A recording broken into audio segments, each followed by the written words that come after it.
It is therefore not possible that the Deputy President of the Republic of Kenya has the capacity to deny any part of Kenya resources because of the way they voted. The decisions on how resources will be allocated for the development of the Republic of Kenya are made here by the honorable members. If your area has no development, please don't impeach the Deputy President. Don't accuse him of not giving you resources. You are in this house to make sure that your area where you come from is allocated appropriate resources, because that is your job.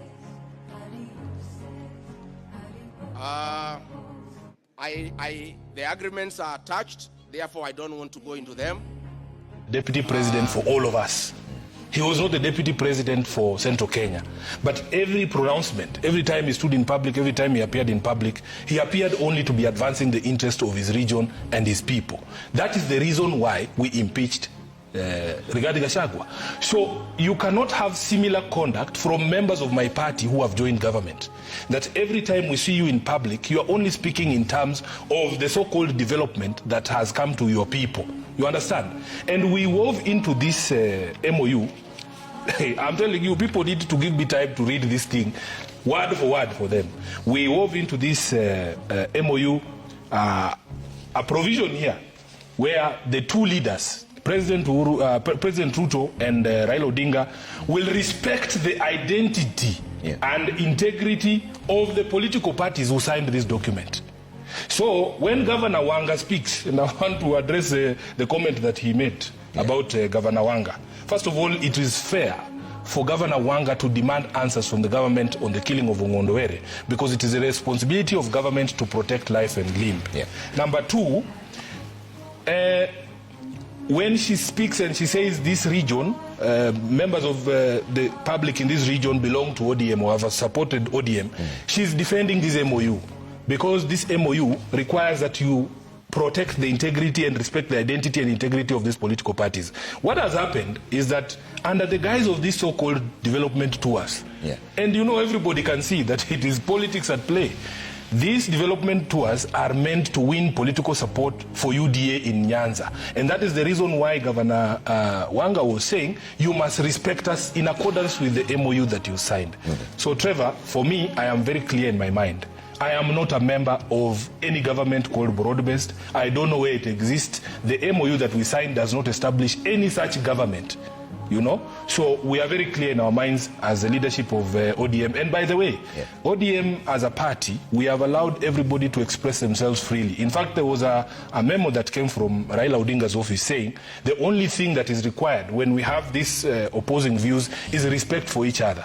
That you don't go after each other in a manner that is disrespectful. Hii serikali ni yetu sisi wote kama wa Kenya. Kweli si kweli? Sisi watu wa Mount Kenya, kutoka hapa Nyeri, kwenda Meru, kwenda mpaka Nakuru, tulipea serikali yetu kura kwa wingi kabisa. Na tuliipea kura ili tufanyie wananchi kazi. Therefore, we want to focus na kazi ya mwananchi. And let me dare say that the greatest betrayal, sababu saa ingine nasikia hawa wabunge wakitukana wanaitwa wasaliti. Hata mimi naitwa hivyo. Lakini ule usaliti mkubwa kabisa tunaweza fanya ni kuacha agenda ya kazi ya mwananchi, twende tukatafutie tumbo zetu. Kanatigua. That is why we have said we do not. Speaker of Parliament says Kenyans have become people who are hard to describe. The political class has become a group that is very easy to describe, and I'll describe them. He has overseen a parliament that is captured by the executive. He oversees a parliament that is not alive to the interest of the people. He oversaw a parliament that on June 25th, when millions of young people were right outside parliament protesting against the finance bill that went ahead to pass a finance bill that was to introduce tax measures which were going to hurt Kenyans, while Kenyans right outside of parliament kept telling them that this is not what we want. So, Speaker of Parliament, if there is anyone who is heartless, I think it's the person who wanted to introduce extra taxes on sanitary pads, on baby formula. I think that's the person who is heartless. If there is anyone who is heartless, it's the person who described the deaths of young people on parliament grounds as deaths happen every year. Deaths happen and people die all the time and we move on. So, I think the Honorable Speaker speaks for the political class. Alikuwa anafikiria ni mjanja sana. Alikuwa anafikiria atanifukuza mimi mtu binafsi ati abaki na watu yangu. Si mimi nilikuwa nimechaguliwa. Aliponifukuza nikatoka na kila mtu. Sasa pale hata akituma rabirabi kanisani anaambiwa hapana. Rabirabi ya mazishi imekataliwa. Alikuja hapo Embu siku moja kudanganya Wakristo. Watu wamemsoma. Wale watu wamesema mgeni yakuja lakini hatutaki uongo. Wanakusikiza kama hawakupendi wapige makofi na waongee.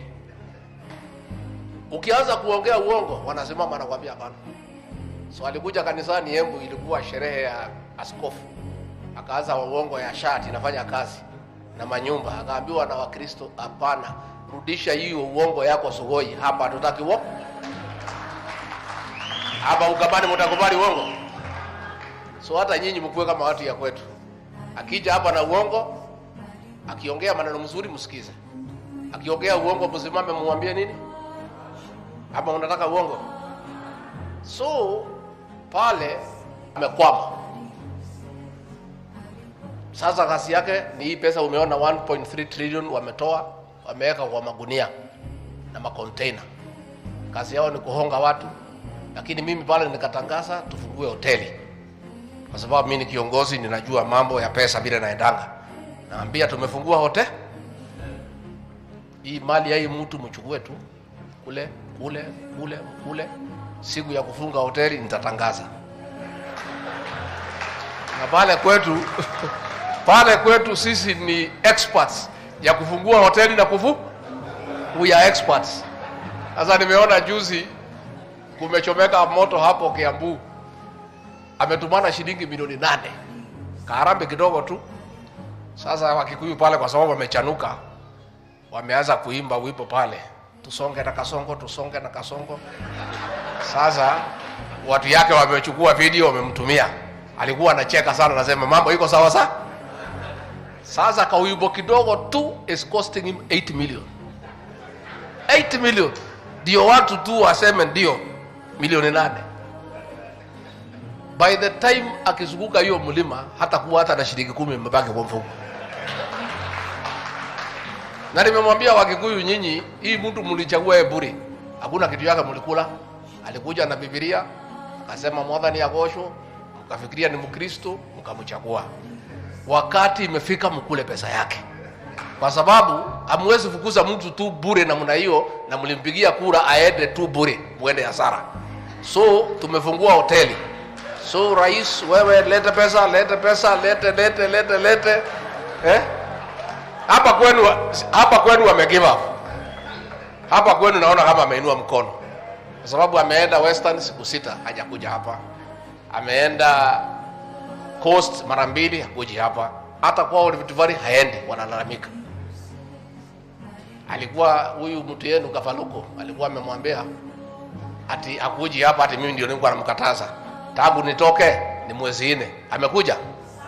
Sio ni uongo ama si uongo? Unajua kikwetu wanasema ukitembea na muongo hata wewe unakuwa muongo. Sasa hii mawaziri yake pia wamefundishwa uongo. So nyinyi watu ya Ukambani, please. This is the formula. Politics is a game of mathematics. Period. Na mtu asikudanganye. Na hesabu ya siasa is addition, not subtraction. Na diona rais amekwama. Because kulikuwa fanya hesabu ya plus, ameanza kufanya nini? Sasa kwetu tayari milioni 5 ametoa. Nyinyi yenu milioni 2 kwa Raila mmetoa. Sasa hao wanafanya politics of subtraction. Sisi tunafanya addition. Hii siasa ni hesabu. Sisi na nyinyi tunataka tukue Mount Kenya moja. Let us unite and we join other Kenyans as one group. Mimi nisiende peke yangu, Kalonzo asiende peke yake. Kwanza tufanye nini? Tuunganishe. Once tumeunganisha, tuko na marafiki wengi sana. Hapo Masaini iko sawa, hapo Kisii iko sawa, hapo Mlembe Nation iko sawa, pale Pwani iko sawa. This election coming 2027,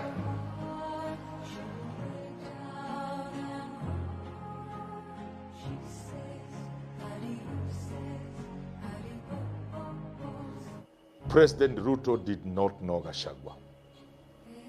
And that's why Gachagua got impeached. And that's why Gachagua is raising hell.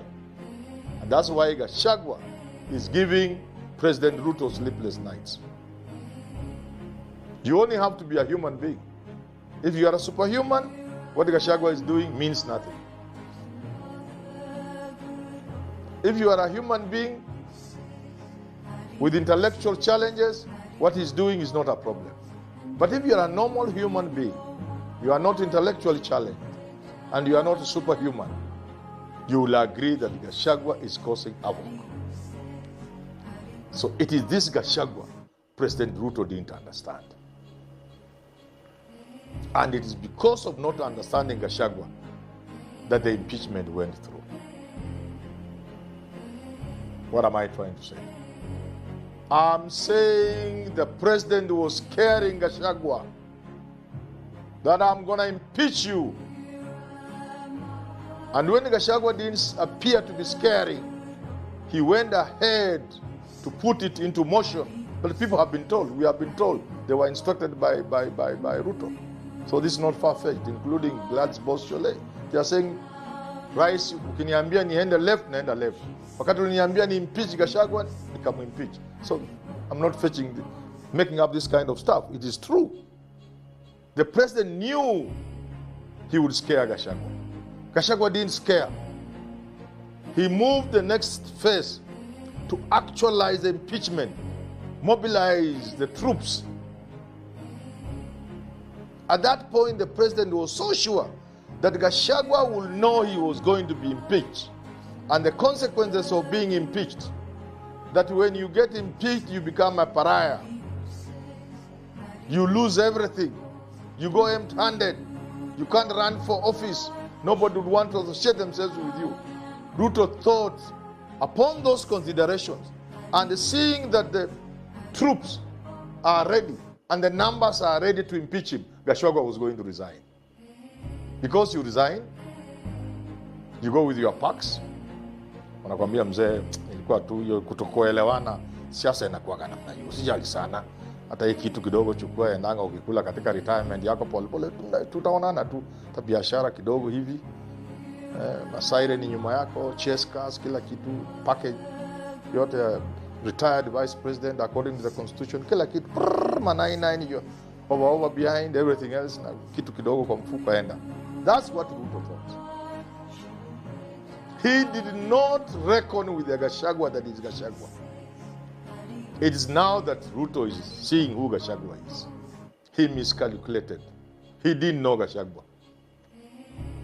He thought at the point where Gachagua will be sure is being impeached, he was going to resign.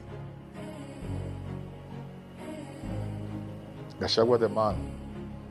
Gachagua the man from Nyoro. Gachagua the man from Nyeri. Gachagua did not resign. It was too late for the president to withdraw his troops.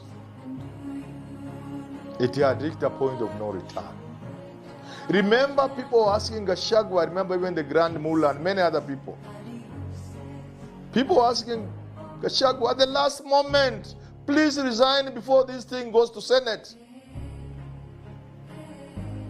You can see at that point it was too late for the president to withdraw. That is my thinking. And therefore Gachagua, who is now currently giving the president sleepless nights, Gachagua, who is the center of opposition, who is the symbol of resistance on Mount Kenya, Gachagua, who represents the opposition, Gachagua who will point at the man who can become president, Gachagua who can make Matiang'i president, Gachagua who can make Kalonzo president, that Gachagua could not have been impeached if the president knew who he was. And therefore the president made the mistake. And it got to a point when it was